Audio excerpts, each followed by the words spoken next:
만나는 사람을 그저 도구나 오부제, 필요할 때는 세상 그런 사람 없을 정도로 다정다감하죠. 근데 목적을 달성하면 차갑게 버려요. 나르시스트건 소시오패스건 간에 에너지 뱀파이어들이 있습니다. 내 에너지에 딱 빨대 꽂고 내 에너지를 쪽쪽 빨아간 것 같은 느낌을 주는 사람들이 있습니다.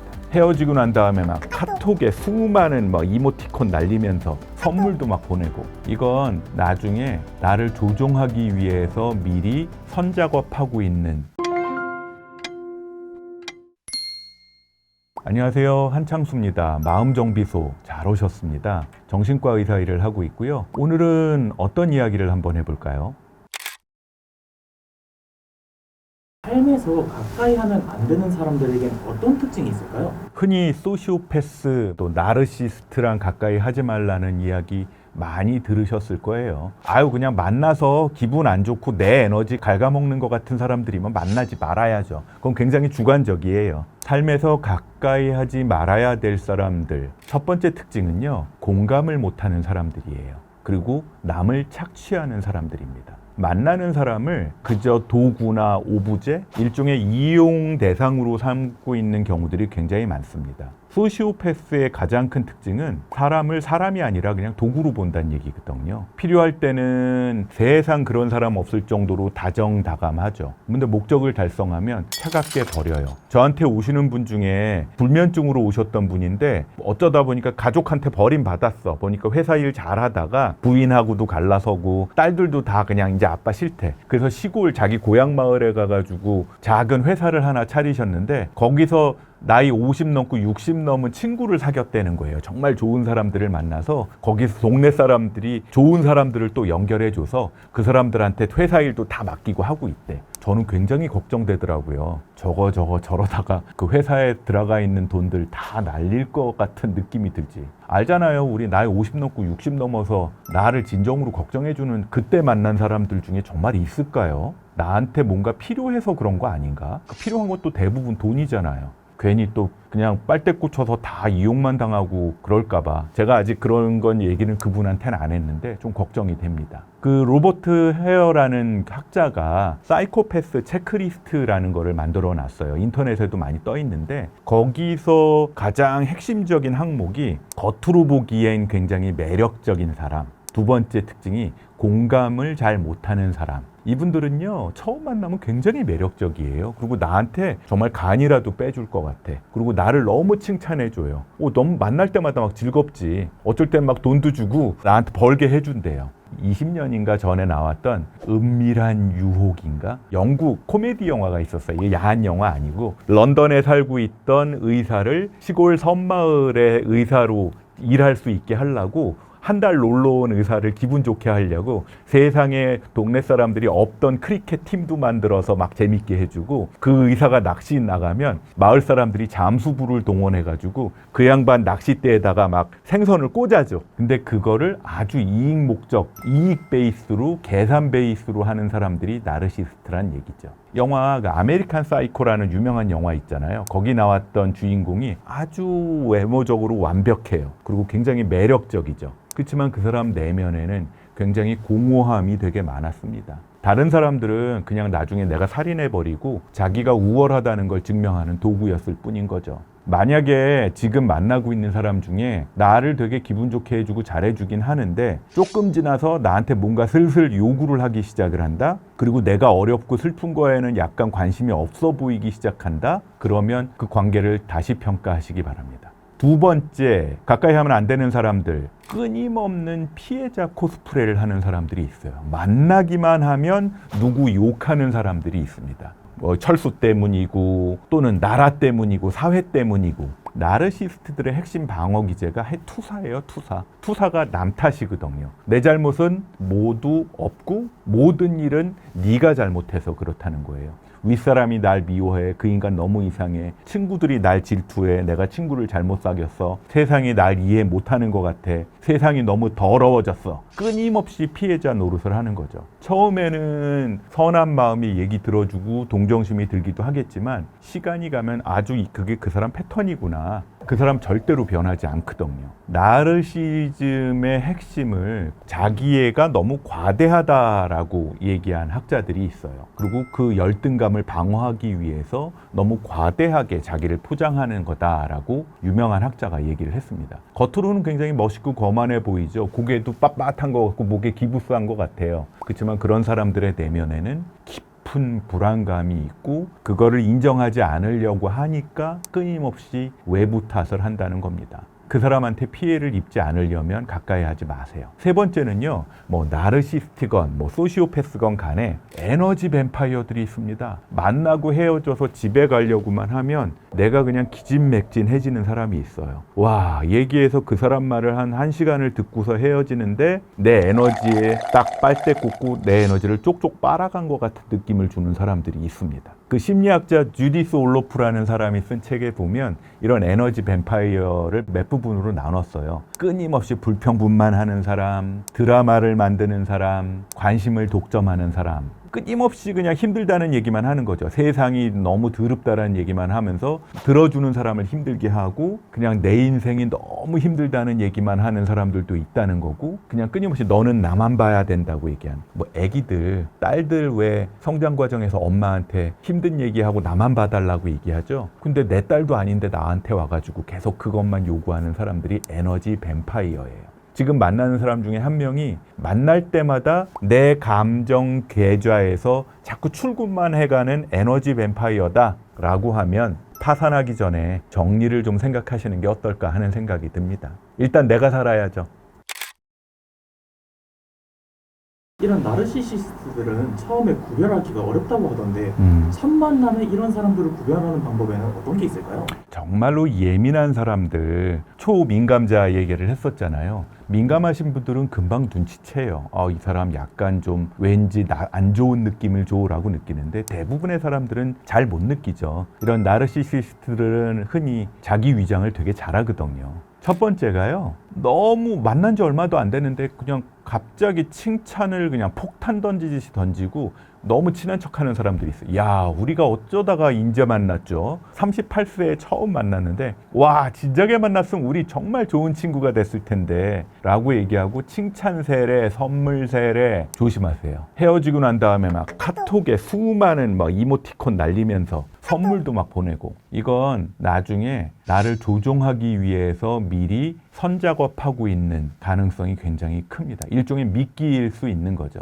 사람이라는 게 나한테 호의를 자꾸 베풀면 마음이 갈 수밖에 없죠. 심리학자들은 이런 나르시시스트의 패턴을 이상화했다가 바로 나쁜 놈으로 만들고 그래 버려버리는, 내가 쓸모없으면 바로 버릴 거거든요. 이런 패턴을 이런 도식으로 설명해요. 처음에는 당신을 되게 완벽하다고 생각하고 훌륭하다고 얘기하겠지만 쓸모가 없으면, 쉽게 말하면 단물 다 빨아먹고 나면 바로 평가절하하고 버려버린다는 거예요. 진짜 좋은 관계는요, 제 생각으로는 그렇게 급하게 쌓이는 것 같진 않아요. 그냥 우연하게 처음에 만나서 서로 친하지 않고 첫날부터 소주 3병씩 안 까요. 그냥 일로 만나서 얘기 나누고, 집안 얘기도 왜 해? 그냥 일로 얘기하고 세상 얘기, 돌아가는 얘기, 농담하고 그러다가 천천히 가까워지는 게 정말 좋은 인간관계가 아닌가 하는 생각이 듭니다. 두 번째는요, 이런 분들은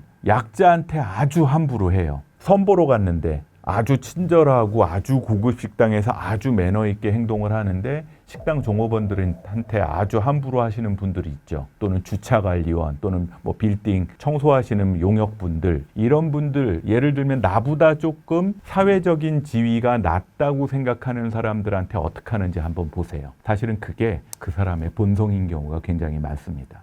워렌 버핏이 그런 얘기를 했대요. 진짜 인품은 권력이 하나도 없는 사람을 어떻게 대하느냐로 드러난다고 했다고 해요. 저도 그렇게 생각을 해요. 사람이라는 게 되게 내가 한 실수는 그냥 상황 때문에 그렇다고 얘기하고, 남이 실수한 거는 그 사람이 능력 없거나 그 사람이 성격이 더러워서 그렇다고 생각하는 경향이 있대요. 근본적인 귀인 오류다라고 얘기를 하는데, 나르시스트들은요, 이게 아주 타고났어요. 이게 그냥 극단적인 거죠. 내 잘못은 절대 인정 안 해요.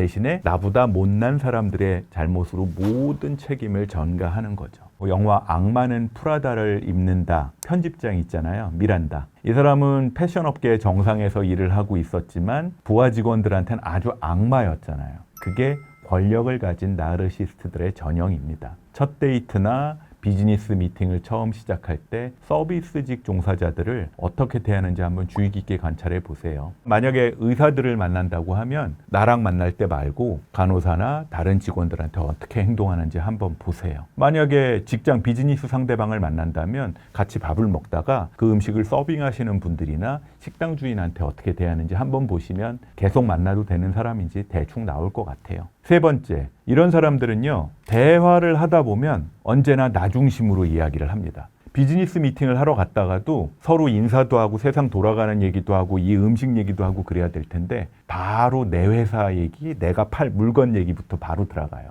대화를 어떻게 하다가라도 내 얘기로 돌아가는 거. 예를 들어서 뭐 유럽 여행을 갔었는데 파리가 너무 괜찮았어요 라고 상대방이 얘기를 하는데 내가 3년 전에 파리를 갔었는데 말이야. 그리고 자기 얘기만 3일 갔었던 파리 얘기만 거의 3일 하겠어 놔두면.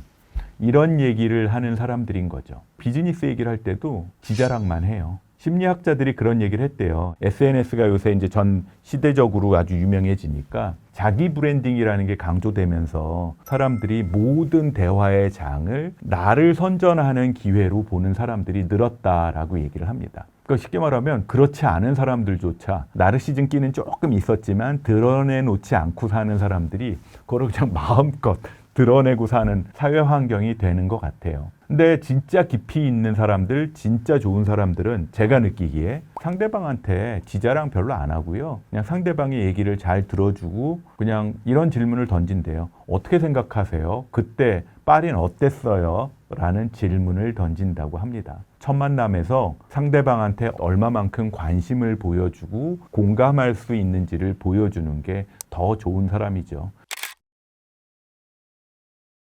교수님, 그렇다면 교수님만의 멀리해야 할 사람 또는 거리둬야 할 사람의 구별법이 있다면 알려주실 수 있을까요? 사람마다 다 기준은 조금씩 다를 것 같은데 제 기준은 나이 좀 먹어서 만나는 사람들 중에 멀리해야 될 사람, 거리 둘 사람의 첫 번째 조건이 있습니다. 내가 기존에 생각하고 있는 이 나이 되도록 가지고 있는 도덕적 기준이 있고 어떤 비즈니스나 뭐 일을 할 때 뭐 법적인 기준이라는 게 있잖아요. 그거를 조금 벗어난 얘기를 하려고 하는 사람들.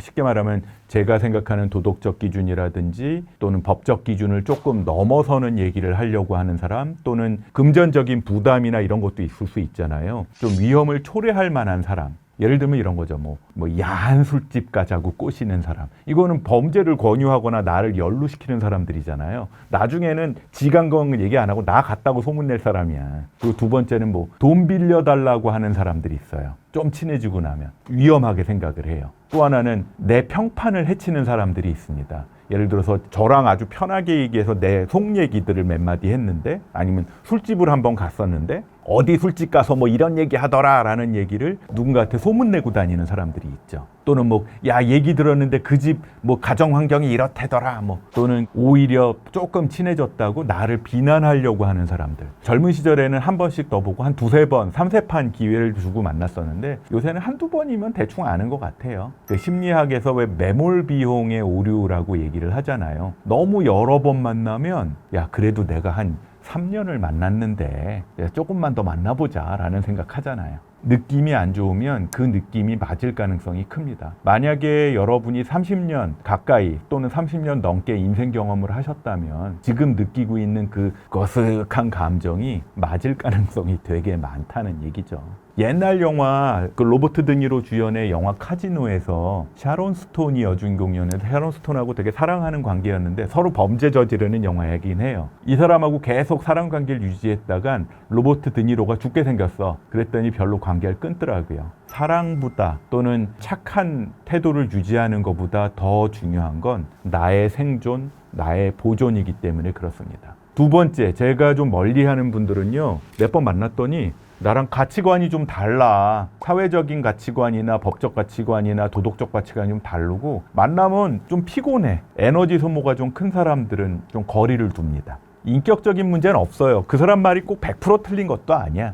그냥 기준이 좀 다른 거지 뭐 가치관이 좀 다르긴 하죠. 근데 만나면 피곤해. 이런 분들은 느슨한 관계를 좀 유지해요. 예를 들어서 뭐 정치적인 견해가 좀 다른 사람들, 그리고 내가 보기엔 괜찮은데 마음에 안 든다고 자꾸 불평불만하는 사람들이 있고, 또 만날 때마다 자기 얘기만 하고, 또 하다못해 운동 경기를 하든지 아니면은 뭐 하다못해 바둑을 한 판 두더라도 너무 경쟁적인 사람들 있잖아요. 저는 별로 이렇게 경쟁적이지 않거든요. 너무 이기려 애쓰는 사람들은 제가 좀 불편해요. 그래서 그런 가치관이 좀 다르구나 라고 해서 조금 거리를 두죠. 이런 사람들하고는요, 완전히 끊을 필요는 없지만 깊이 관여는 안 하는, 사회학자가 얘기한 덤바의 수라는 말이 있어요. 내가 정서적으로, 논리적으로 내 전두엽의 힘으로 관리할 수 있는 사람들이 평균 한 150명 정도래요. 중대 대대 규모잖아요. 그게 내가 관리할 수 있는 사람이라는데, 진짜 내가 정말 가깝게 관리할 수 있는 사람은 5명에서 15명이래요. 제 고등학교 친한 친구들 1년에 한두 번 만나는 친구들 7명에서 8명이거든요.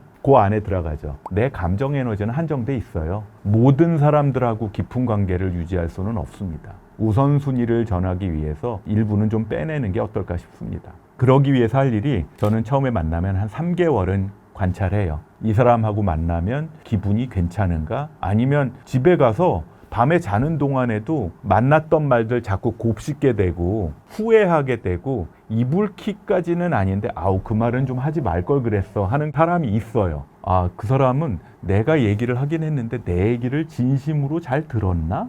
하는 느낌이 들 때가 있습니다.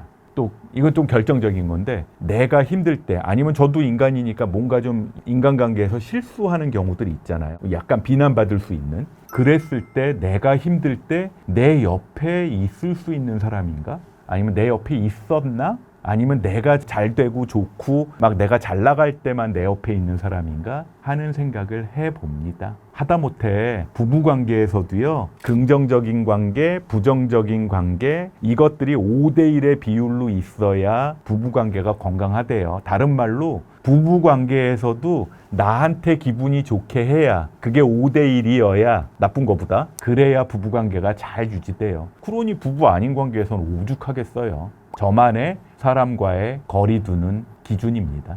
1, 2, 3.